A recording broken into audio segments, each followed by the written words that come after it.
living in your aquarium. So, I have some interesting things going on in the aquarium today. And I've actually been thinking that perhaps, I actually thought maybe I'd go live. Maybe I'd do a live stream. And, oh wow, that's dark. Do a live stream to show you what's going on here. So let me turn this around while we say hello to everybody. But we have a really interesting case of these new Kaite apistos. And I know we can talk about tubbing or whatever you guys want. Let me grab a little net. Whatever you guys want today is on the table. Question and answer. Or I can just ramble on and on and on and on and on. Whatever you guys want to do, I'm game for. But I got a couple new developments in the fish room, and I thought that I would share them with you guys, including some really fascinating behavior of these new Kaite apistos that, again, this is probably the first group imported into the United States. There are fish that Ivan Mikolji, however you want to say it, first came up and photographed in the Orinoco River, one of the tributaries. So we have a really odd situation going on with a female in here. Well, that's a male, but a female, this gal, who's in here most of the time. This one, who's definitely the dominant female. And I love them because they've got this beautiful pattern that looks like the Ukrainian flag by chance, with the blue and the yellow on their dorsal fin. But right now they're extremely colored up, even if even if the live stream colors are muted and never as good as the photos or film footage on the side. But there's the male up top right now. There's the female. So they're going in there, and they keep doing this over and over like they're going to be getting jiggy with it. Well, then she wants the male really badly. She wants his attention. He's got blue metallic colorations all over his side. And he'll come out of the cave in a moment again when he realizes she's not in there with him. And he doesn't want the most colorful female, which, as a general rule, like the most colorful and the largest and the toughest female is generally who they do want. Well, then in the mix of all of that, you've got this female up here who's also very colorful. You've got another female over here, and then you've got a male that's in the cave back behind the rock and doing his own thing with his own little mate. But these three are really like in this battle for who is going to get to spawn with him. And I don't know what is delaying it, like why he hasn't gone ahead and done it. Because you can actually see the eggs in her belly, like they're big. When you shine an LED through her, you can see that her belly is full of eggs. So in any case, this has been what I've been fascinated by for the last 24 to 48 hours. Another thing that's really interesting about this variety, so you see her caudal fin, her tail fin. I thought that they were sick when I first got them, and they all had clamped caudal fins. But check this out. They blink their caudal fins, like they constrict them, for spawning. And the more constricted it is, the more excited they are. And I've noticed this with food too, which is very unusual. Usually that's not a good sign in fish. But they alternate between blinking this, as I'm calling it a blink, because the way it doesn't quite fold or flare, it's like they shrivel it, like they constrict it really tight and bunch it up into like a little pinpoint, and then they open it, and then when they're really excited, they'll do that really fast over and over again. You might see it in a second here. But I hope everybody's doing well, and let's see who's in here. I'm not on the StreamYard tonight. I'm actually on the real YouTubes. So super chats and memberships and stuff, I should get all the alerts, whereas normally there's been some issues, I guess, with some of the super chats and things not showing up all the time because they count as comments, and that's endlessly frustrating. But Asia, what's going on? Ricky De Hoyos, Akaris, Sketty Nona, what's up? Mark Sturlson, Jeff Kane, Steve Hubbard, Gene L, Dave O, Anita Dab, Ticket to Space, Audra Myers, Brian Levy, what's up? Amy Lou, hello.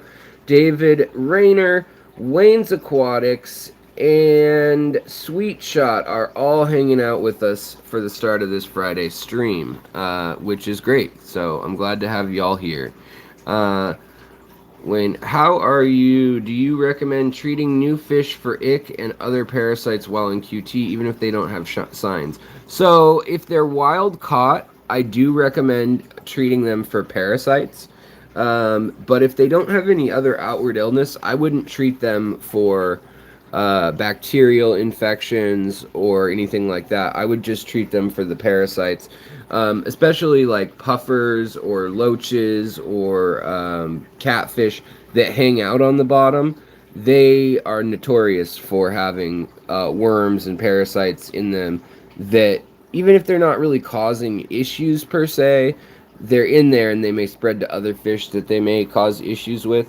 A lot of the bottom dwelling fish, which we call benthic in biology, they have evolved a pretty iron stomach for that.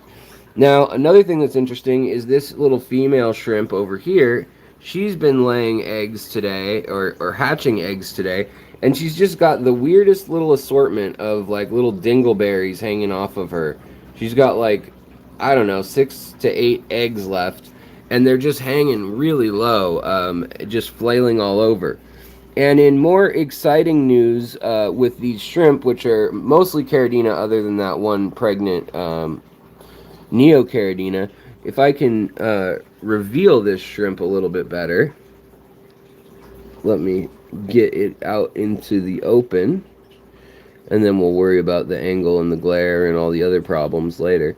But this one's also ready to it's got its saddle now, which is a little cheetah. These are the ones I got from Grant over at Garden of Eater, and if you guys want 10% off, Secret 10 gets you 10% off. Let me see here. Where is it? So I have a Stardust Blue, which is one of the newest shrimp varieties in the hobby, and they don't really know what species it is, honestly. Here's a little Stardust Blue female that also is starting to get her saddle. See the yellow saddle in there? Sorry about the reflection. Let's get that to focus. Enhance. Enhance. Enhance. Okay, it's not going to.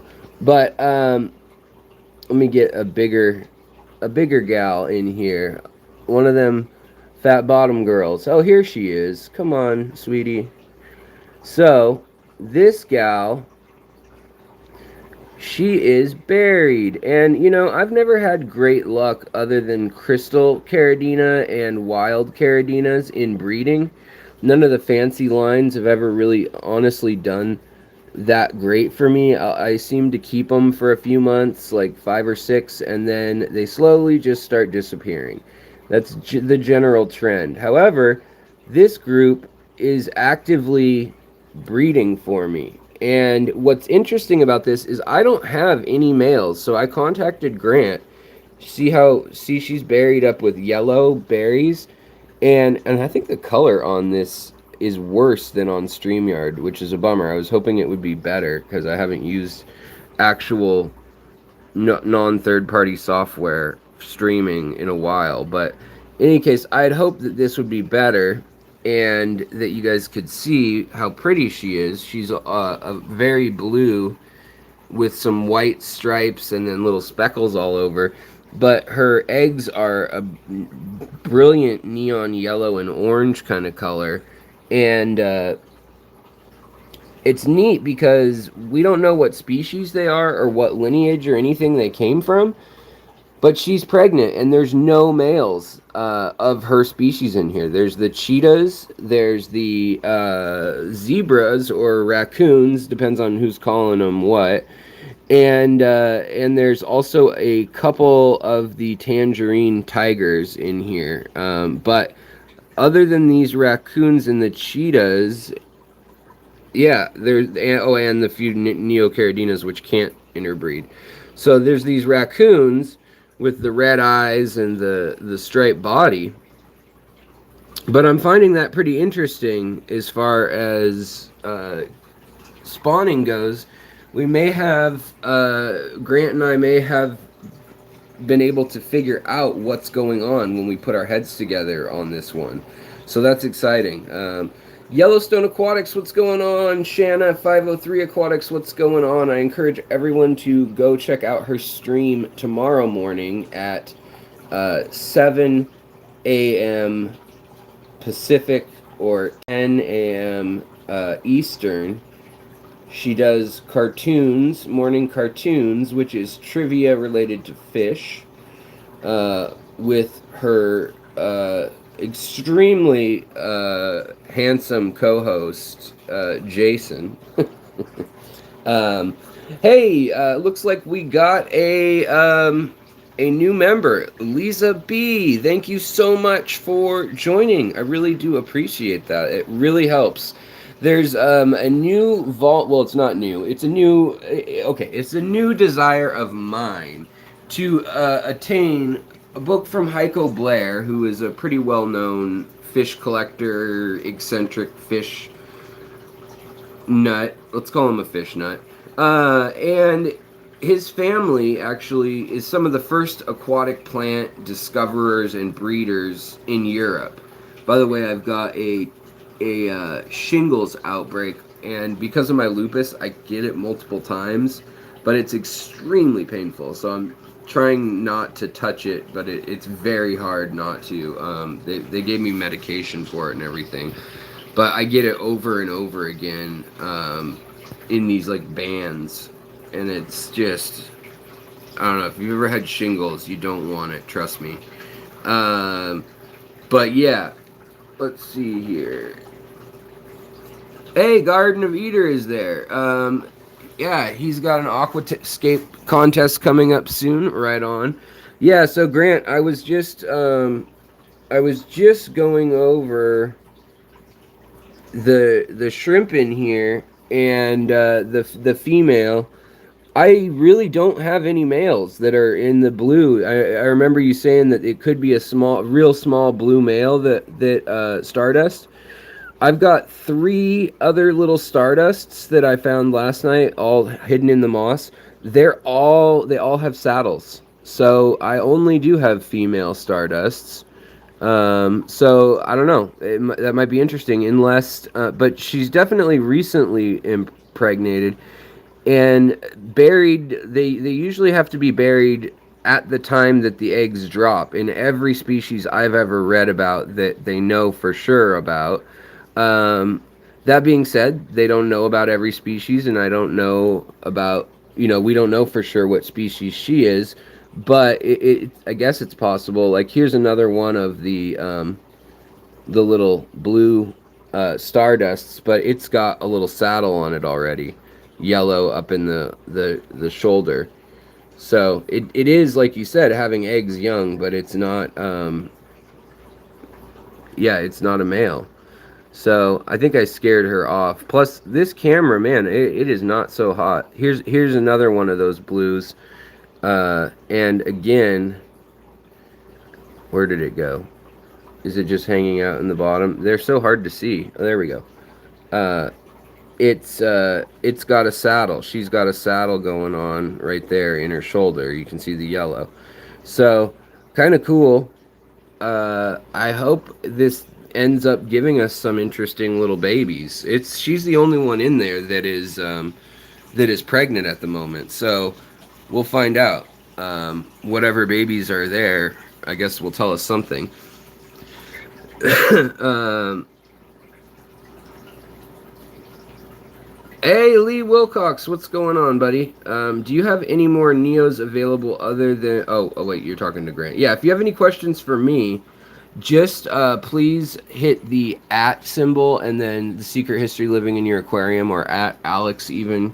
Uh, but Mick, you might enjoy this. So we've got the male going to town. He's just ready to spawn, you'd think.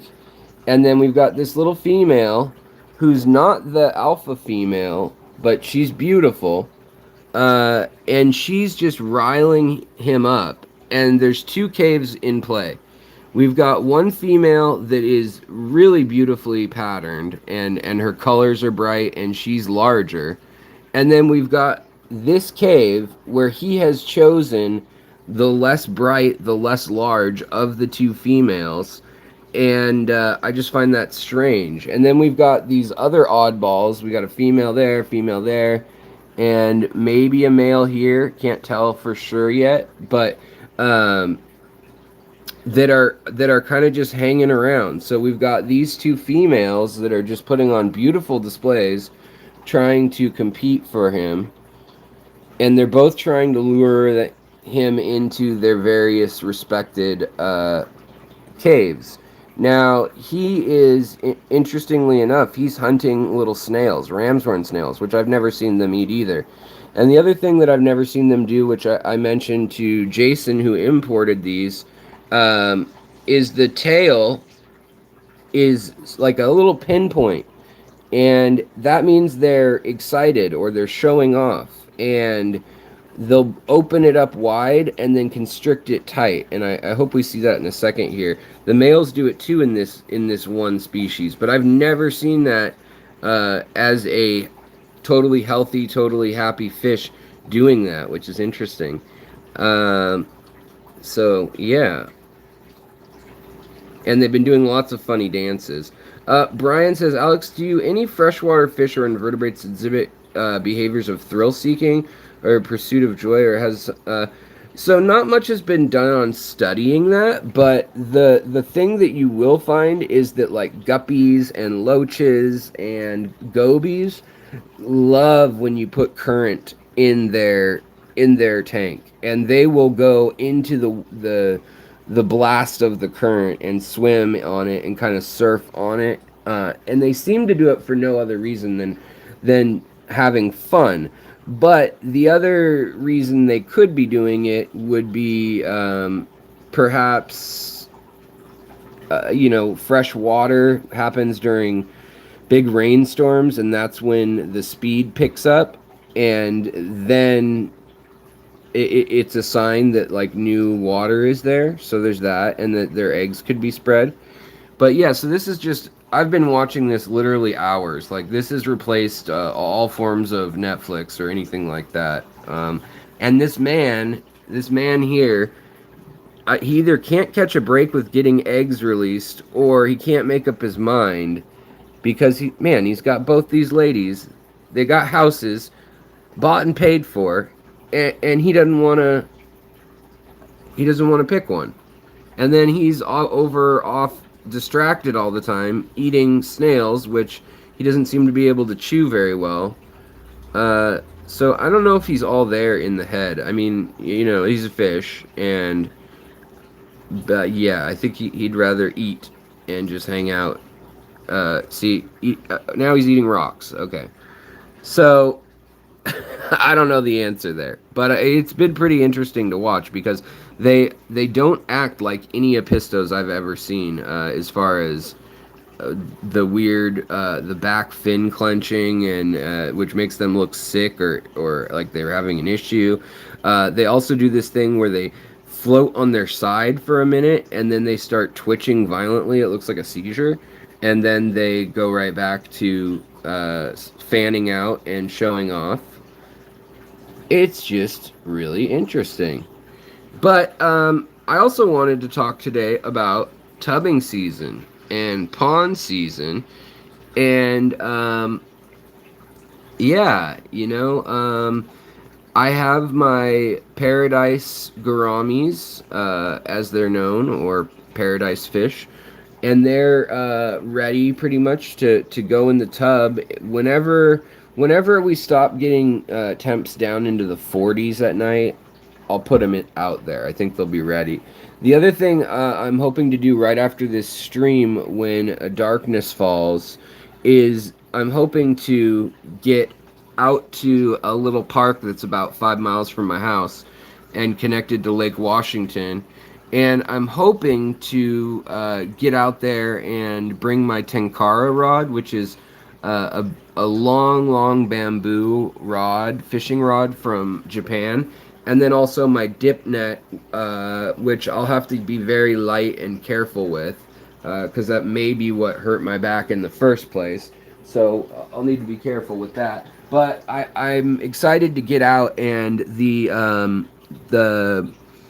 three-spine sticklebacks will be spawning, which means they'll have red or orange bellies contrasting their green and blue body with the tiger stripes, and they'll be making nests.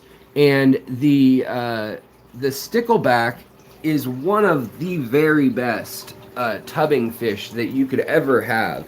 They are just awesome, and I keep them out in the tubs right out the window here. But this year I have a 55-gallon breeder, or 55-gallon tank, that I'm thinking I'll put them in.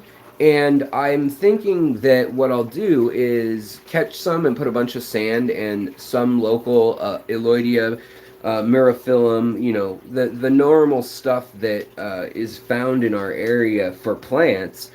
And they have one of the most elaborate, fascinating, incredible spawning behaviors of any fish in the world. And what that behavior is, I'll try to do this quickly so we can move on to other subjects.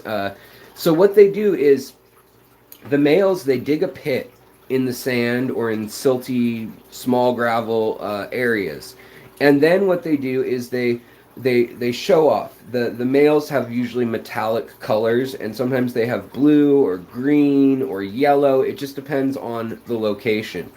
If they live in an area with reeds and plants that are going up and down like my fingers right now, they have tiger stripes. If they live in a grassy area, they have even tighter tiger stripes. If they live in an area like a creek with pebbles and just mixed rocks and sand underneath them, rather than a lot of plants, then they have little tiny dots. And if they swim out in an open part of the lake, then they have a clear, or not clear, but kind of like a tan to translucent colored belly that's reflective and kind of bluish gray when it has a metallic shimmer when it hits it right. And then up top, they're usually dark blue. So if you're a bird, you don't see them. They just look like the bottom of the lake, gray, dark grayish blue. And from below, looking up at them as predatory animal, fish or frogs or whatever, they just look like the sky, because they reflect, the shimmering reflects the sky. Well, they've been studying these fish, these three-spine sticklebacks, in Lake Washington, which is a stone's throw from my house. It's like 2 miles away. And they've studied them since the 1950s, when the lake was extremely polluted, and visibility was about 2 to 3 feet. So like 0.5 to 0.7 meters was the visibility back then. And now the visibility is like 25, 30 feet, or like 10 meters, 8 to 10 meters, depending on the day and the part of the lake and the lighting. And it's been because they've stopped putting sewage in there, they've stopped using creosote logs on the docks, they've stopped clear cutting the banks and silt falling into the river or into the lake. And it's just fed by mostly rainwater rather than water coming through locks and channels where they had in the past had rapids that would kick up all the mud and silt and stuff. And now it's kind of a gentle slough that dumps into another lake first. And so all that debris doesn't build up as quickly, and the lake's way cleaner. Well, because of all that, these sticklebacks, which are named sticklebacks because of their stickles, their spines, the three spines, they have two big prominent spines and then a little one behind it. And in the lake, if the transparency of the water was very clear, they usually had big spines, like this big, like an inch long spines as that first front spine. And they would generally, in the clear water, have spines that were straight up and down or bent only this much. Now, in the shallows, they have spines that are curved backwards like this. And what that's for is getting lodged in the throat of bass and other fish that would eat them, carp and bass and things like that. And then they either spit them out or they literally choke on the stickleback, because with their pectoral fins or pectoral ray fins and that they're able to wedge themselves and flex into the throat. So these fish are super variable and really interesting, but they're usually in a color palette of brown, clear, silver, green, blue, black, and yellow.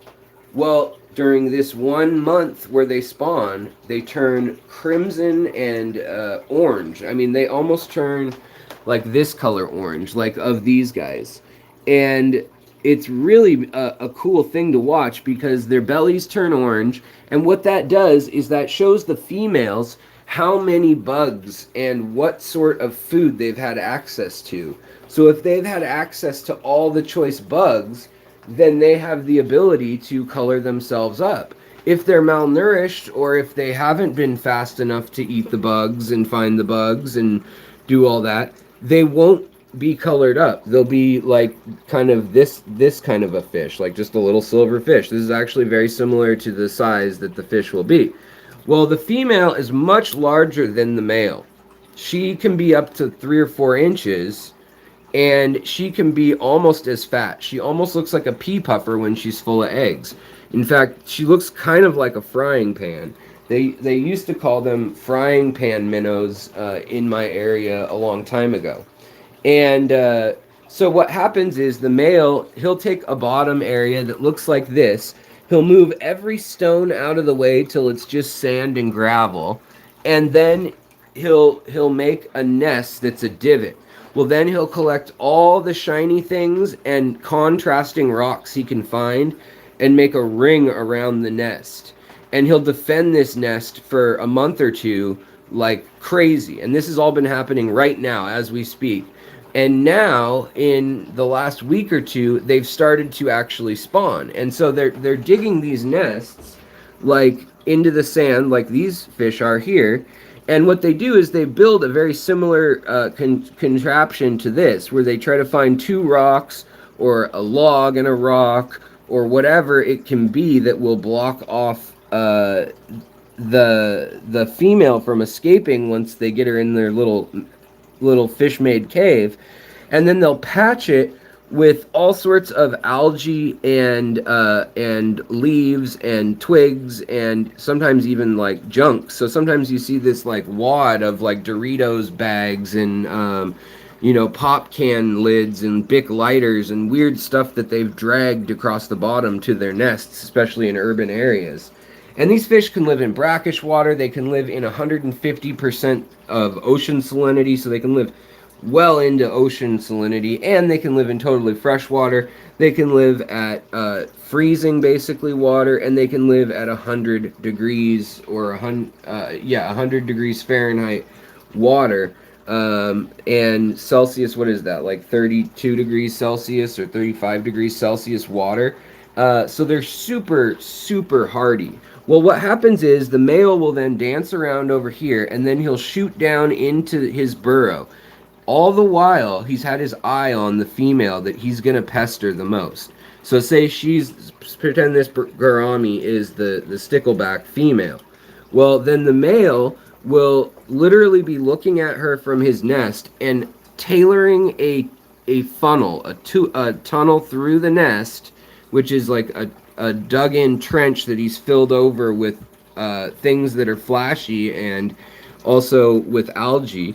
And then what he'll do is he'll bug her. He'll literally nip at her fins and scales until she gets so mad, and she's way bigger than the male. The male would be like I said, the size of those little fish compared to this gourami. And then he shoots back into the hole. She follows him full speed, and he's planned it perfectly so that she wedges herself in there and gets so frustrated. He knows how, like, when she'll be frustrated enough, and waits and waits and waits to do this trick until then. And then she gets wedged in there. And then the only way she can get out is either if he built the nest poorly and she wiggles her way out. But then he comes in from a little side channel, like this one right here, rather than this one. And he will come in and he will basically do a little dance and tickle her belly. Well, then her cloaca opens up. She lays eggs. She loses her size and is able to escape. Well, then what he does is he pulls out the stuff on the side of the nest, and it collapses down on the eggs. Then he waits for the next 2 weeks and defends the nest. In hot water, they can hatch in a week. In cold water, like around here, it's usually a 2-week period. But it's just fascinating that they can size up the female perfectly, and they can actually tell, like, you know, that female is going to be how this millimeter or this centimeter wide and tall and long. And then they plan a tapered tube that literally stops just enough that she wedges herself perfectly, enough that he can then come in through the side channel that's perfectly aligned, and then he can push on her belly with his nose. It's just crazy to watch. And so I'm thinking about setting up a tank in my backyard to watch them. They're kind of notoriously hard to keep as far as water conditions go. No nitrites, and so having such low amount of plants in their tank and so much sand, they can kind of muck it up sometimes. But yeah. So, they're pretty cool, though. Let's see here. Angie McGee, hello! How are you doing? But yeah, there's videos of them doing it as well, and of how quickly they've evolved. In just a generation or two, you'll see them evolve these long, wicked spikes, and again, they're hooked, and almost, some of them almost have a barb hook. Like, what do they call that? When you can't use those barbed hooks, there's another name for it, but in any case, like a spur, and that's for catching the throat of a bass. It doesn't necessarily save that fish, but it protects the group. And so they've raised all sorts of questions about Darwinian evolution with these fish, because they have evolved in a matter of a generation or two, oftentimes, to have those big spikes and spines. So it's more akin to the changes that occur in humans with puberty than it is to a fish evolving to their setting. But needless to say, then the other thing they can do is they can have plate armor like a Corydora, like Corydoras have, and they can have that all the way down their body, which is pretty cool. But that's usually when the water clarity is really clear. When it's murky, they don't need it at all, and they don't have any armor. And it's just a super fascinating little evolutionary trick they have. I'm trying to get the lights up here, because these will be... Hey, stupid light. This Higer light, they shouldn't have put the controls up top. That's one thing I wish I'd said in the... I mean, I showed it, but in the review, I wish I'd mentioned that, because that has become increasingly annoying over time. But up here, we've got the guppies that I kept. These are the bell-bottom group that I've been working on. And then these are the ones that were kept by a friend. And in here, you've got also an Endler mix with a German tuxedo koi guppy.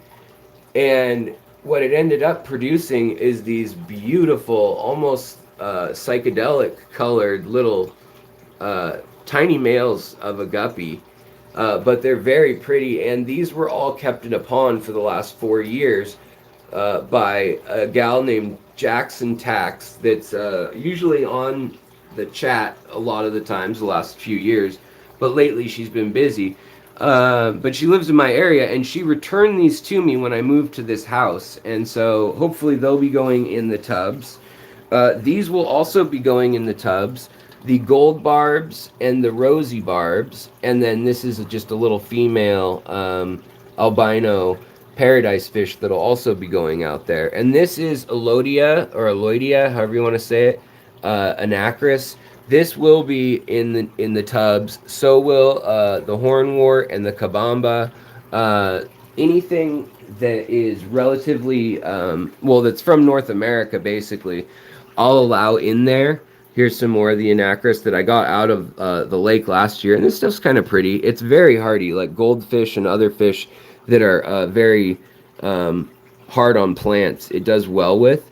But basically, I like to keep the plants in my tubs to plants that are native to my area, so that if a bird grabs them, they're not going to take them and just spread them in other lakes. So we've also got local nymphaeas species in here, and a number of other things. Now, I need to get rid of these like yesterday. They're getting so big.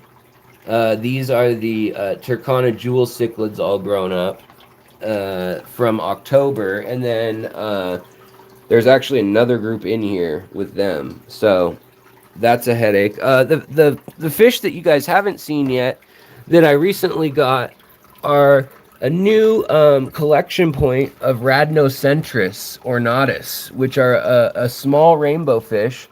They grow to about 2.5 inches max, and they have a red tail, and sometimes they're black, sometimes they're blue, sometimes they're red in their markings on their fins and halfway on their body.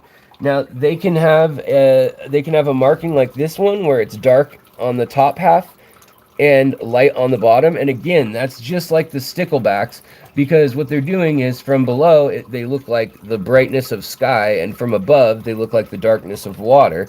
So it's just a good camouflage. That's why a lot of fish have silver bellies, is to reflect and refract the UV light around. Also, these guys, which nobody's seen in a while on the channel, these multi-barred border loach, they've also been in here, and since I took out the parrot polar blue convict cichlid, they've been breeding even more. You can see the ones that are small versus the parents. The females of this species get a big old belly, and they're actually bigger than the males. But you can tell the difference pretty easily on what's an adult and what's not. They've kind of got this pot belly, and then they also grow these little barbels or whiskers. And they're really more of a hill stream type species, but they've done really well in this tank, and yeah, so they've been in here, and they've just been spawning on their own in here. I haven't had to do anything to encourage them. I'll just find a few new ones every now and then. Like here comes another little, a little youngling from their group. So, but they're pretty shy. They're a pretty shy fish, even though they're a beautiful fish.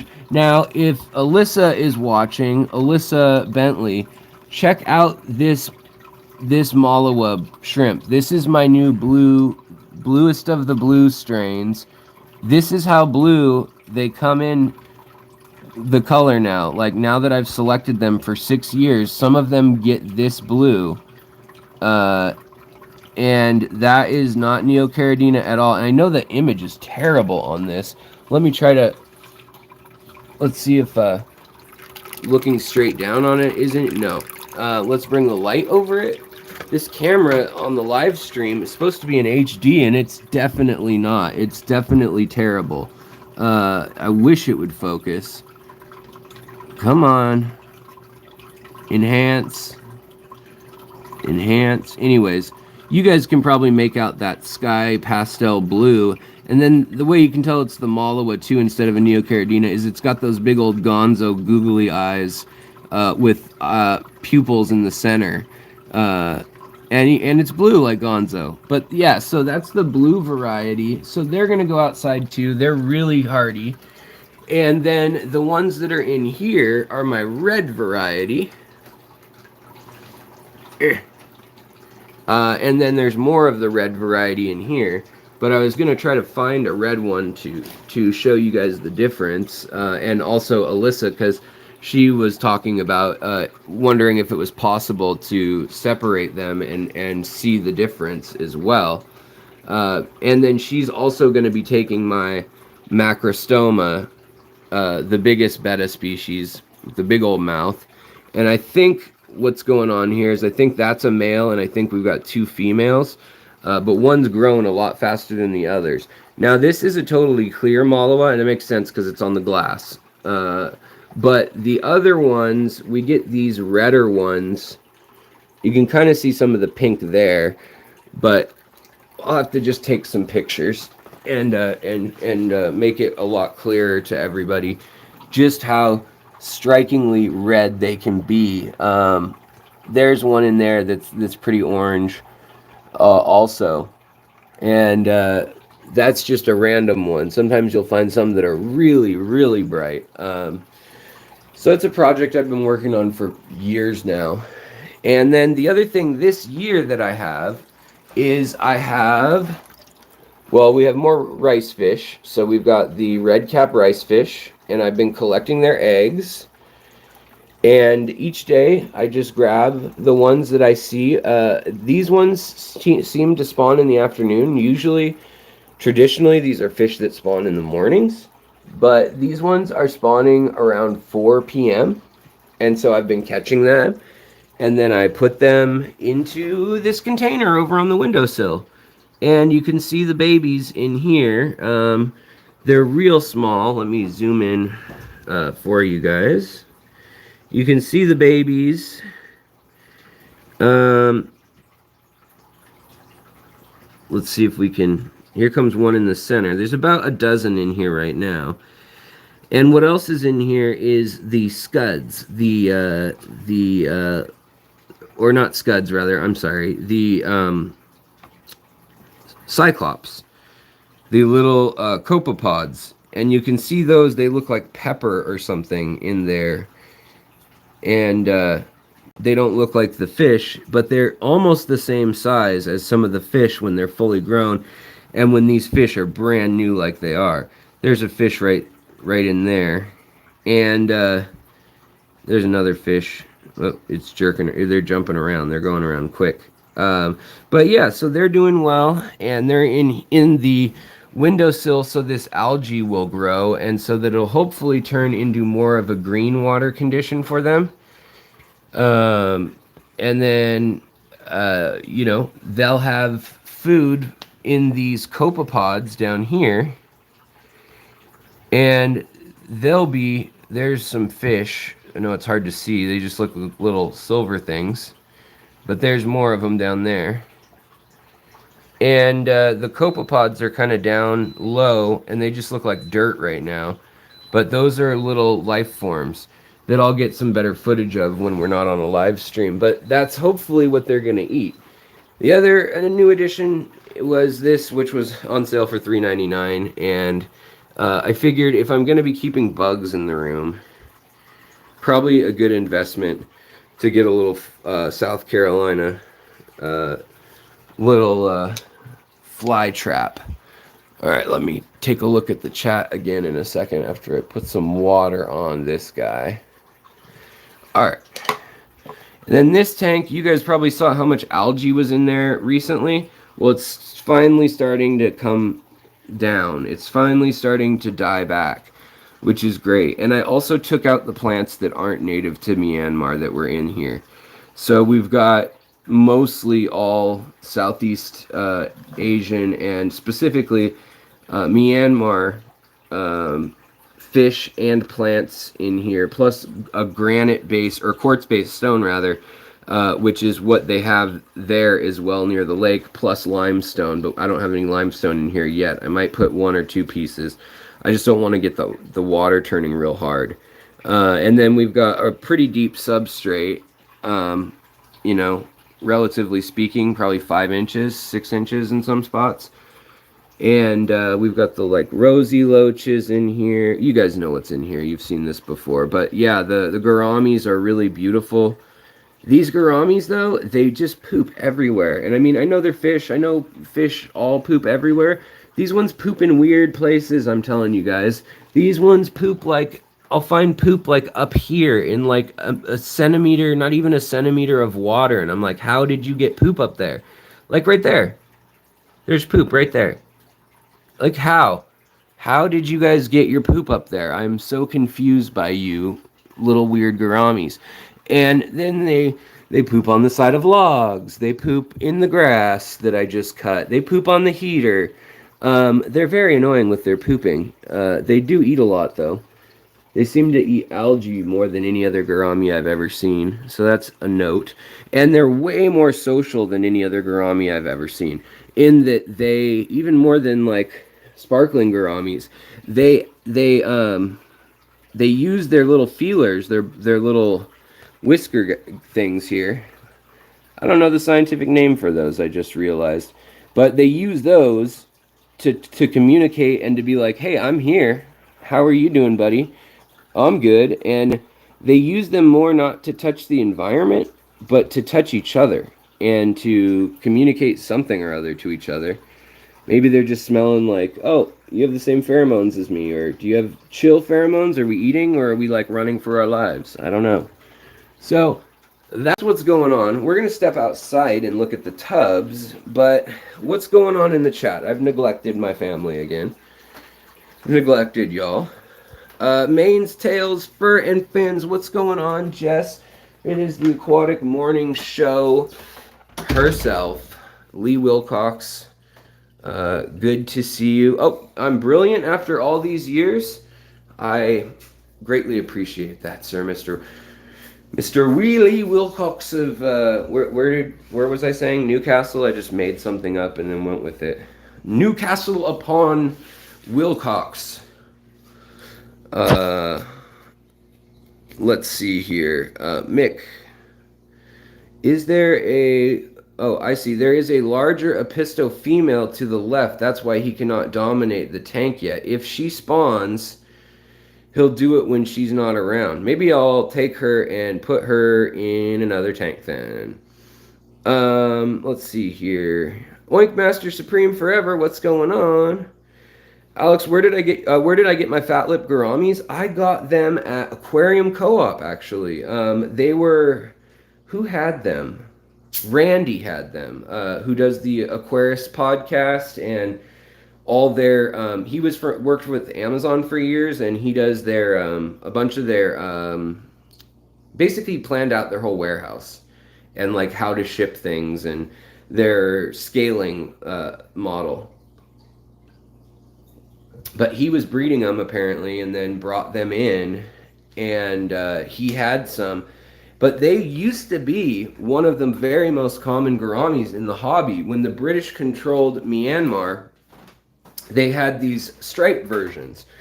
I have the Lake Inlay versions that are all solid kind of a red to a tangerine color.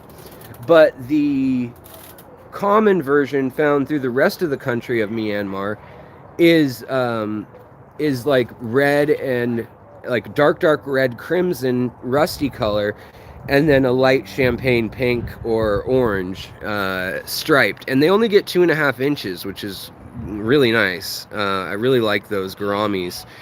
And I don't know why they're not bigger in the hobby. Literally, they were the 3rd gourami species in the hobby, as I mentioned them in my recent video on 10 of the first truly tropical fish in our hobby. They were brought into the country in like 1901 into the U.S. and like the mid 1890s for France and Germany, with the powder blue dwarf, the blue moon gourami, and the thick lip gourami were brought in at that time, and the paradise fish was brought in by a French soldier who came into port in Lisbon, Portugal, in 1869. He brought 100 of them, or 120 of them, in a barrel, and 26 had made the journey, which I think was like, I want to say 4.5 months at the time, even on the fastest ship. Oh, you have to go to bed, Lee? Well, have a good one.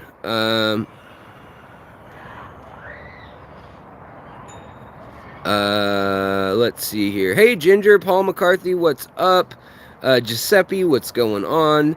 Pennsylvania, or Pa. I don't know. Could be Pa. Good to see you, Fish Preacher. Mary, good to see you, my friend. So good to see you.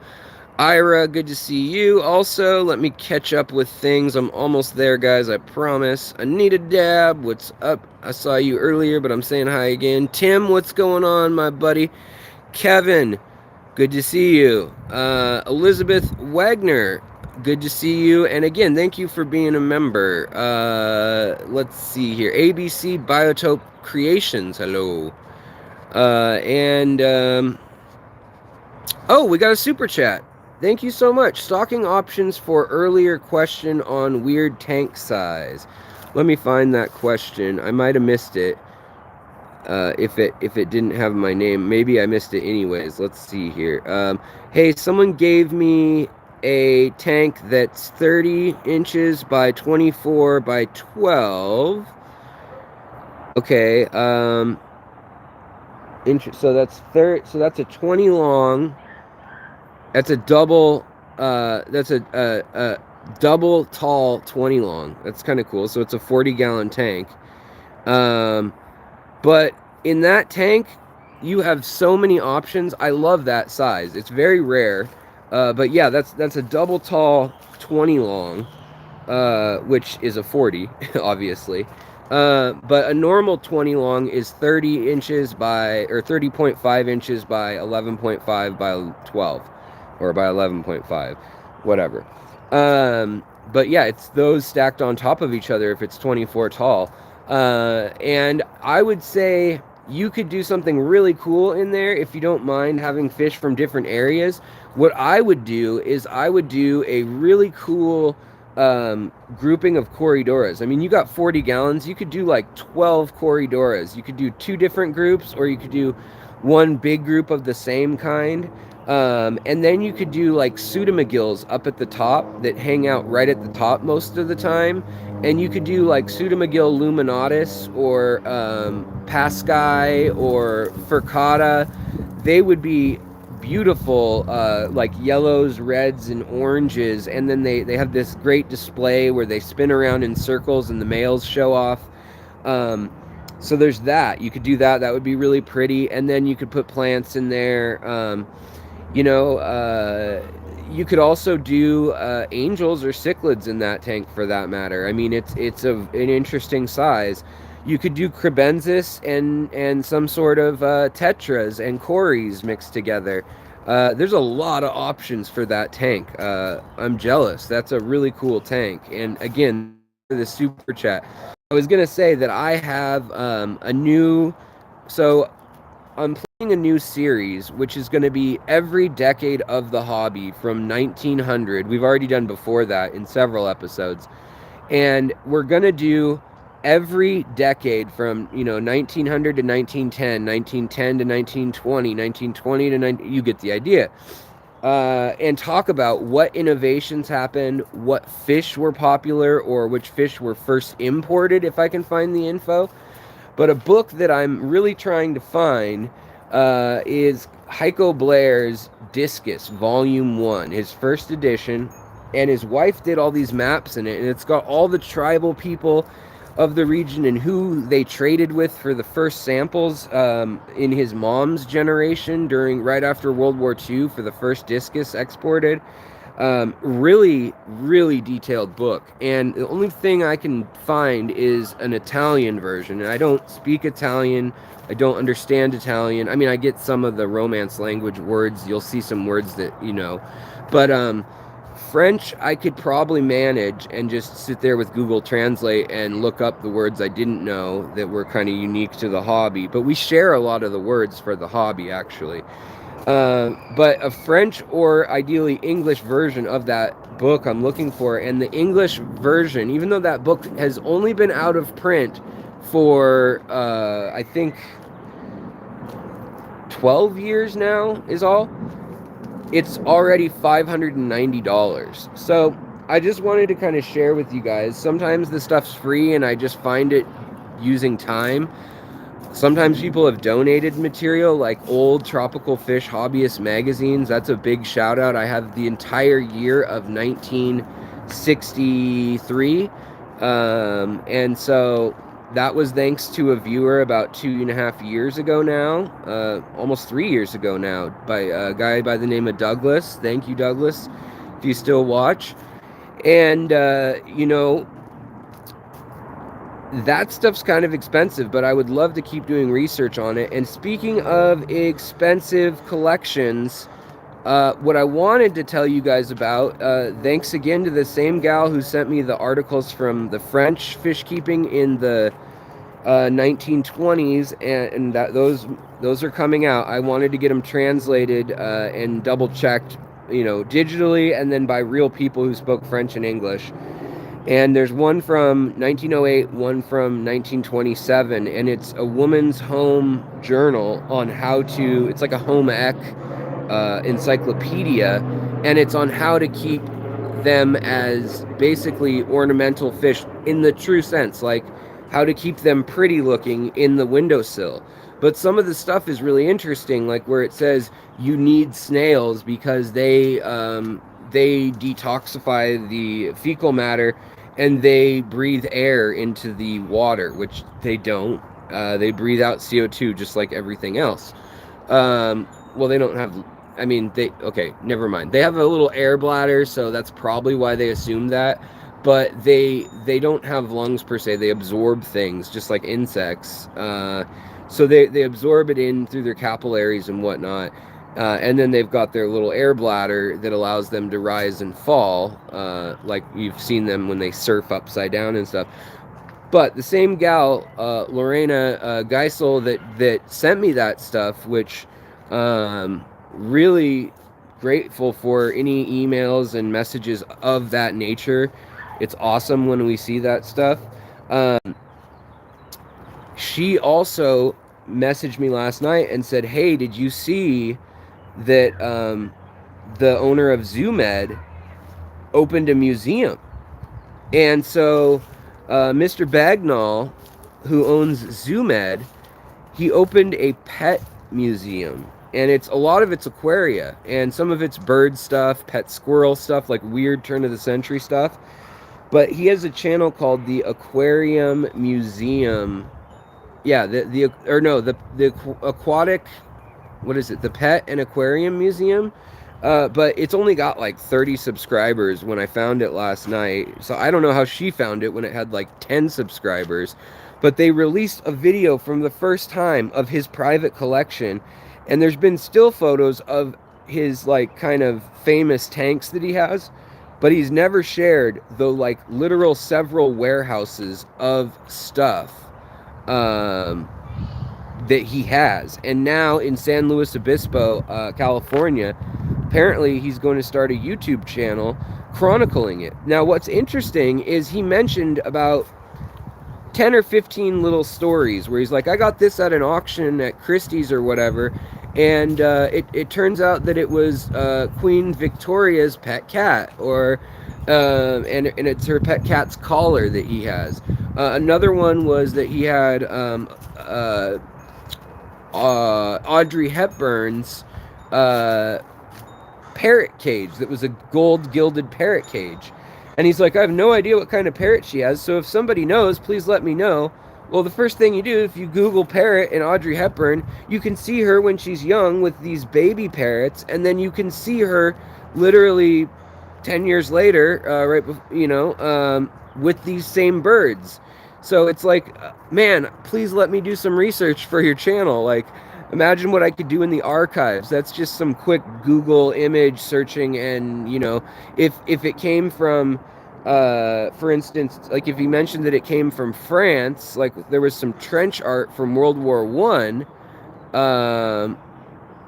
and that's made out of like military shells and ammo boxes and magazines and cartridges and ammo, stuff like that they hammered and cut and bent in their free time, a lot of time by hand, just with like a little tacking nail and maybe a chisel or some pliers, and they would just sit in the trenches and make stuff. Well, someone made a frame to an aquarium from World War I trench art. And so, I start looking on French. You just go onto Google, go into Translate, find the French words that I needed that I didn't know offhand. And there you go. Boom. I had information on it was a thing. There's like trench aquariums. And I did an episode in the past on how goldfish were used at the parapet, where you climb over the wall during World War One, where soldiers would climb out into no man's land. Well, the French used goldfish, and they'd put them in pewter vases or ceramic bowls. Usually ceramic wasn't the choice because snipers or just a stray bullet would hit it and shatter that. But what they do is they'd put it in pewter vases, and the first of gas being released, if it was down the line and they couldn't smell it and it settles low, they would notice that the goldfish died. So there'd be a guy in charge of just reaching up, grabbing the vase and tipping it over and making sure the goldfish was okay, and then putting it back up on no man's land on the top of the trench. So I just thought that was kind of interesting, and the fact that there's all these aquariums too. In any case, I got off on another rant, as I always do, but I wanted to show you what I'm working with this year again. I won't in a big pond. I do have the 55 aquarium right here. This thing is Tostamundo. It was just some cheap Tupperware, but it's so loaded with mosquito larvae and actually plants and Daphnia and other stuff that I can't toss it yet. I'm still using it for all these mosquitoes. And then over in here, we got all these magnolia leaves falling in it. And these are literally chock full. Watch. Look at these bloodworms. I mean, the bloodworms in here are out of control. There is a bloodworm surfacing every few seconds in these little 15-gallon barrels. So, man, will the bass or whatever I put in here, baby sunfish, for instance, or baby bass, and then I'd put them in the display tank later in the summer as kind of hopes this year. Man, will they love it. It's not as active in this one, and there's some sort of protein that's been forming since the weather's warmed up. But again, look at all the worms, bloodworms, mosquito larvae, Daphnia, little copepods, all sorts of stuff in there. And it's full of leaves, and there's plants and stuff that's going to grow. There's moss and elodea and other stuff that'll grow. You can see it here. There's snails galore in some of these, and the snails overwintered extremely well. We'll see if the shrimp did. I'm curious, but you can see the little Daphnia and the little copepod, the little cyclops in there doing their little whirly gigamajig. And yeah, so this will be the area, and I've got the dip nets and the dip nets, and then I've also got a Tenkara rod this year. And if you guys know who Lawrence Kent is, Lawrence Kent and I are going to go hit up some local areas and do some microfishing with the Japanese traditional, it's a 13.5-foot bamboo pole, and you use a fly like a kind of like a traditional fly casting line, but you don't have slack on it, and you don't have even a reel on it. You literally have a leader. You have about, depending on how you like to do it, anywhere from 1.5 to 4 feet of leader. That's it. And you basically, you can fold it in half, it's so flexible, and fling it. And so if you're trying to catch trout and bigger fish with that style fishing, you can, and people do. But it's really meant for like carefully poking through the bushes on like banks that are hard to get to, and like really, really swampy areas where you don't want to crawl all the way in, and just kind of gently doing this, and literally the vibrations from your own hand, because nobody can hold things perfectly still, literally your heartbeat you can see at the end of the pole most of the time if you're still enough with your other movements. So it's going to be really fun. I'll take you guys along for that. I'm excited about it. And the poles are relatively cheap too. So there's that. Oh, and I'm gonna, yeah, as Mary Page entered that information, I'm also doing the biotope contest, so that should be fun. And it's due at the end of June, I believe, is the last entry. So there's that. But these tubs have been up now for since a year exactly now. Because I set them up just before June by about 2 months to get them established. I don't have any filtration, no heaters, anything. And last year, my curse was that I actually had too hot of weather, which is unheard of for the Northwest. My weather here, we had it, and it was 114 or 113 degrees for the high one day, and it cooked so many of my rice fish and other fish. The tubs were like 105, 106 degrees, and without aeration and moving water set up for that, it just cooked them. And that was the day before. It was like 78 or something. So it was just insanity, the weather. It beat our old high temperatures by 14 or 15 degrees for Seattle proper. Turning this around, don't tell my wife, but all this Creeping Jenny, and then there's Creeping Charlie too, that I brought back from the pond last year. Well, I think it got out because it's everywhere. It's everywhere where we hosed down the patio, and there were like pieces of it that broke off from what was floating in the tubs, and all basically anywhere where downhill drainage went, we've got those plants now. So if anybody needs some immersed Creeping Jenny, let me know. It's actually just like Bacopa. It's a pretty cool plant, really hardy. So there's that. Also, it's just very nice in Seattle, and I was gonna try to go catch a couple stickleback and take some measurements. And so I have a project from last year where I would take photographs of sticklebacks and their habitat, measure them at different times a year, like take about 100 from each spot, because you'll find big groups of them if you have a net, and measure them, write down how much they weigh with a little scale, and then measure them with a little tape measure. What's up, Kenny? How's it going? Kenny E from Adanaquin Aquatics. And so the other thing that's going on this year that you guys will definitely see on my channel if I get involved in it is reports of marsh killifish all the way up in my neck of the woods. Don't have to drive 2 hours south anymore, supposedly. We'll see. And we also have the amazing clawed frog, which is not so good. They're taking over like crazy. They said that every 5 years their habitat is doubling in size, and it was like a 4-mile stretch of this creek and all the ponds around it from when it floods down in this valley near Seattle, just out of Seattle. And now they're saying it might be like 70 miles that they've taken over. So, and they're eating all the local newts, salamanders, literally eating baby salmon eggs. So it's not good. And I want to go find one of these African clawed frogs and say, "What's up, clawed frog?" Clawed frog. So, what else is going on, people?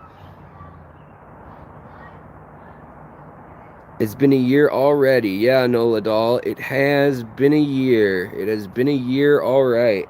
I remember a year ago, I felt like I was never going to get over all the injections and surgery and blood tests and dental work. Well, I'm still not done with the dental work, but other than bills, it's like in the past. Like it's getting done, and I'm finally feeling like a weight has been lifted, and I can, focus on what I love a little bit more.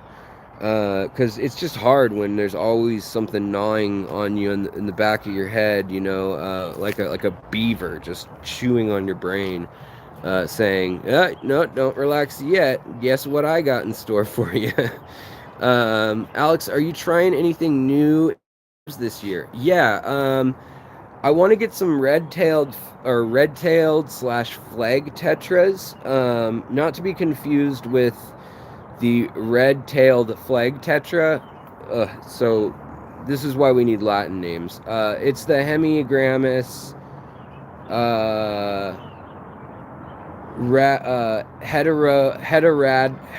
Hemigrammus heteradibus, D and B back to back, heterabus, and it is the first tetra that was imported, and because of that, I want to try it in the tubs and see if it can withstand the cold. I don't want to kill a bunch of them, but I'm gonna get like 6, I think, and they're usually like a $2.99 type fish. They look like the black neon tetra, and so I'm thinking of putting like 5 in the fish room and 1 in the tub at first, just to kind of see if it survives the few days. But apparently they were kept at the turn of the century in tubs. And the other one that now I'm really curious about is can I put my apistos or bettas outside for tubbing? Not the apistos. They need water in the 80s usually to be happy. Majority of them. The bettas, yes. Bettas, especially. I mean, they can handle water down into the 50s for a little while. They don't love it. It's not good for them. It stresses them, but they're not going to die from that if it's gradual also. So in the sense of water heats up and cools down at night. So if I can get another bigger container than the one that's there now, than that 50-gallon tote, and put it up against the house, and maybe even I'd toss a heater in there. And yeah, I just proved why we don't use Latin names. Yeah, totally. I know, because they're hard to say. Even if you know what they are, they're hard to say sometimes.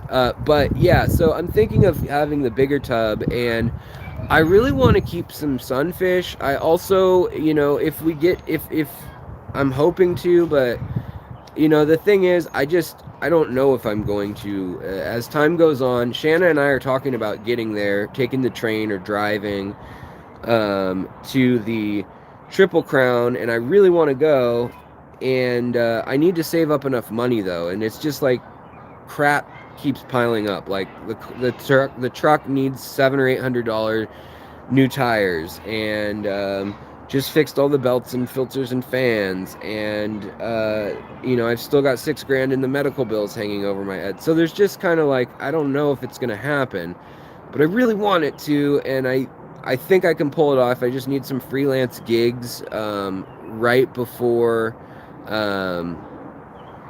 in the months before July. So if you know anybody who needs graphic design work, let me know, because I do that.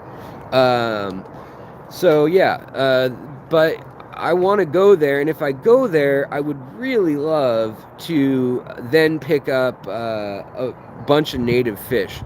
I know people like Lawrence Kent and Anthony Mazerow. Well, actually, he might be in. I don't know if he's going or if he's going to be in Peru still.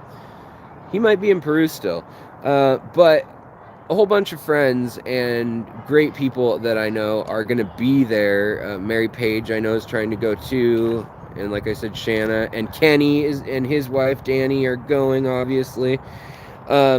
So, yeah, I mean, there's people going, and there's some real nuts about collecting native fish. So I'd really love to bring back some shiners, darters, and daces from Kentucky. I mean, they've got some great fish out in Kentucky, Tennessee. I also need to go to Ohio, Columbus, Ohio area in the end of August for my wife's family reunion. and like a once in a 50 years kind of deal. All the extended family that she doesn't even know kind of thing. And I'm hoping to use that opportunity. And maybe her sister lives in down south of Nashville. And last time we were there, we drove down from Columbus to Nashville for a few days. So hopefully we could do that again. I'd really love that. That would make a great trip. Borelli from Argentina may work in a cold water around 20 degrees Celsius. So that would be like 72, 70, but not sure if it would spawn. Yeah, that's true. Yeah. And there are, like I said, there are a few apistos that might survive it and do okay, but around here it gets to 40 at night in the summer randomly too. And the water won't, but it could get to 55-ish, and those tropical fish don't do well. You really want subtropical. The barbs, Odessa barbs, Spanner T barbs, cherry barbs, gold barbs. Some of the loaches can do okay, but probably won't breed for you. Definitely not in a stagnant pond. They need power heads and things. And then there's also the Radnocentris are supposed to be able. I might try those outside this year. Those rainbow fish I was showing you guys that I just got at a local auction last weekend. So there's that, and that should be fun. Alex, I've got a few species of native fish that I'm breeding. Right on, ABC. I love that. Let's see here. Sage, welcome. Streech, what's up? Alex, African cichlids in tubs in Florida in the shade? Yeah, you can get away with that. Totally. In fact, you could probably throw in some local limestone from wherever you are. There's usually limestone within a throw of a pine cone in Florida, wherever you are. Or coral, same difference, really. Just different stages of pressure, time, and erosion. But yeah, I mean, or heat. And yeah, you could keep some Rift Lake cichlids. You could keep soda cichlids if you didn't want to keep them in the shade. There's those Ethiopian cichlids at the wet spot, tropical fish, that are just really cool little things. Kenny and Danny over at Danikin, they had those soda cichlids, and something happened and they passed away, unfortunately, like something swinging in the tank or a heater stuck on, I don't know what. But those can take like 100 degrees Fahrenheit, so pretty hot water, and they can take like a pH of 9 or something crazy, 8.59. So there are some species that you could literally bake. You could poach those things. But for the most part, if you're going to keep most tropical fish and you live in Texas, California, like San Diego or LA or Houston or Louisiana, maybe South Carolina, stuff like that, you guys can probably start putting fish out now. And you guys can probably keep tropical fish in the shade no more than about 6 hours of direct sun a day usually, or make it a big volume of water with a fountain in it, so that the evaporative cooling will keep the whole thing a lot cooler. But yeah, you're down the road from Seagrass. Oh, so were you like Bradenton or Dustin or Lakeland? How far down the road? We are hopefully going to I got the shirt on. Indian Rocks Beach in Pinellas County. Again, my wife and I like it there. She used to live down there. But if we're lucky, we'll make it down there, because her dad has a place down there too. And so we'll see. I don't know anything about Coral Life lights, unfortunately. I've stayed away from them. But I feel like Bentley Pasco might know if you message him, but I don't happen to know. Several of the Uruguayan cichlids can do okay in cold water, like the yep. the Geophagus balzani, and then the Braziliensis were early fish in the hobby that people kept in the 1910s also. Like 1908, I think they came in and were being kept. Now, people kept them heated in their house, but others, I mean, you just have to think that the ride there all the way back then may not have been heated the whole way. And so a lot of the fish that were in the trade until about 1920, 1917 were fish that could at least handle momentary dips of cold. All right, guys. Well, I got to get going. My wife's back from her walk, and we were probably going to go hit the park. And so with the Sticklebacks, I want to thank you all so much for supporting the channel, for being here, for asking questions, for hanging out. I really appreciate it. It's always good to see everybody here. And hey, George, what's up, buddy? Sorry to be signing off. Maybe I'll do a late night stream over the weekend too, because I feel like I haven't seen a lot of friendly faces other than in the comments, and so maybe we'll do that also. But I really appreciate it, guys. Thank you so much for the super chatter and the member. Really appreciate the memberships. Try to keep it at $1.99, but that really helps me buy new source material and not have like HelloFresh ads running, but you know that might happen at some point. But even just like my to pay for scientific journals I have access to is like, you know, one's $300, another one's $199 a year. So stuff like that, I might have to sell out just a little bit for that. Okay, I'll check out your chat messages. I will. Thank you. Mick Master, Apisto Master Mick. There we go. That's it. So, all right, guys, I hope you have a wonderful evening. And again, thanks for being here, lurkers, replay crew. And I hope, you know, we didn't get super into tubbing. It's a little early yet, but it's definitely on my mind. Definitely have the tub set and ready food-wise. I won't have to put a single penny into food. Anything that's living in there will be a well-fed critter. That's for sure. And I might catch some local fish and kick off tubbing season early. That's always the trick. If you can keep them locally native, and it's legal, I'll just say, and if it's legal, which it's not here. So I bought the Sticklebacks from a licensed dealer. When I was measuring them, I threw them all back. But thanks again, everybody. Thanks, mods. I will talk to you later. I think Lucas Bretz is up soon, too, if you guys want to continue on down the fishy path. You know, when I stream live from the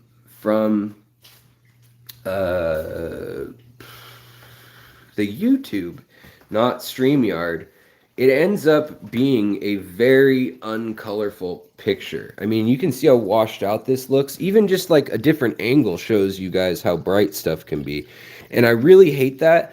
Don't know what it is. I have a decent camera that will show well. I've paid for all the dumb internet improvements and wires for a 5-channel router that picks up when one drops. And the internet speed and all that stuff to try to make the streams better quality. But yeah, I don't know. I got to figure out what the big channels are doing, or how they're getting better quality video. So if anybody knows, let me know. All right, guys. Well, I will talk to you later. Take care and best wishes, my little fishes. Talk to you later.